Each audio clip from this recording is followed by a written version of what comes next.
भगवान अंतर ध्यान हो गए और कुछ दिनों के बाद सचमुच वैसा ही हुआ।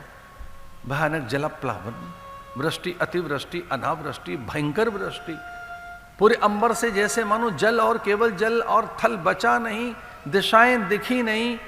अब न सूर्य दिख रहा है, न चंद्र, न तारागण, और न कोई सृष्टि का अन्य जीव, कोई उस जगत का कोई प्राणी नहीं। संपूर्ण जैव जगत का लोप हो गया, जलमग्न हो गई सारी सृष्टि। सचमुच ऐसा ही है। आप जब पता लगाओ कि गर्भ में आपके साथ हो क्या रहा होता है,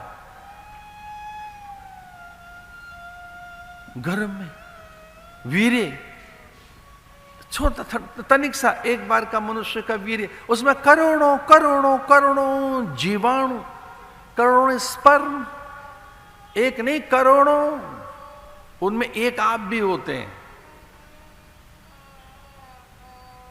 मोर देन 3 मिलियन, 31 लाख, और उससे भी बढ़ते बढ़ते फिर करोड़ों करोड़ों करोड़ों, उतने वीर्य में इतने हम जैसे,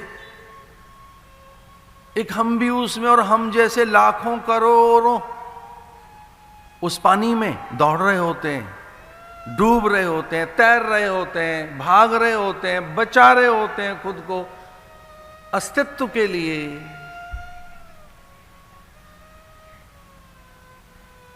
ऐसे मां के एग में, उसके रज में एक कोई एक सत्ता, और फिर ये करोड़ों दौड़ते हुए इनमें से कोई एक मातृ तत्व से एकीकृत होता है, मातृ तत्व से जुड़ता है, मातृ तत्व से जुड़कर युग्म बनता है, और फिर बाकी के नष्ट हो जाते हैं। कल्पना कर सकते हो क्या बचे रहे, इतना पुरुषार्थ किया आपने गर्भ में। उस समय भी जब मां के और पिता की वीर्य का स्खलन हो रहा था, वे उत्पत्ति के लिए, निर्माण के लिए, सृजन के लिए दौड़ रही थी, 2 सत्ताएं गर्भ में। पानी पानी, उस समय पानी पानी। जब करोड़ों एक साथ हैं उस गीलेपन में, तो पानी तो हुआ वो पानी में ही तो रहता है परमात्मा, पानी में ही तो उसका पता मिला। पानी माने क्षीर सागर में, वो रहता ही तो जल में है, नीर में रहता है, इसलिए तो नारायण कहलाता है।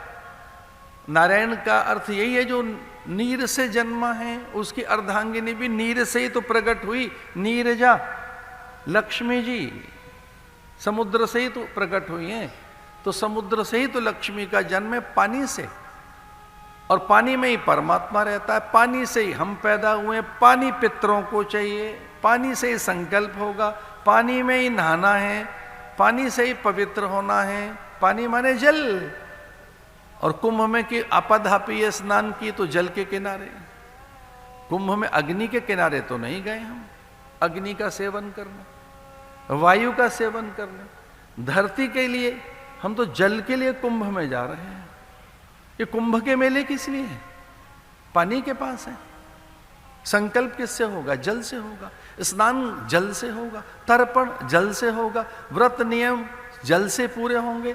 और भैया वरदान भी देना है तो जल हाथ में लेकर, और जिन्होंने श्राप दिया है उन्होंने भी जल हाथ में लेकर श्राप दिया है, जल को साक्षी मानकर। नीर को इतनी महिमा जल की, नीर से ही तो पैदा हुए हैं,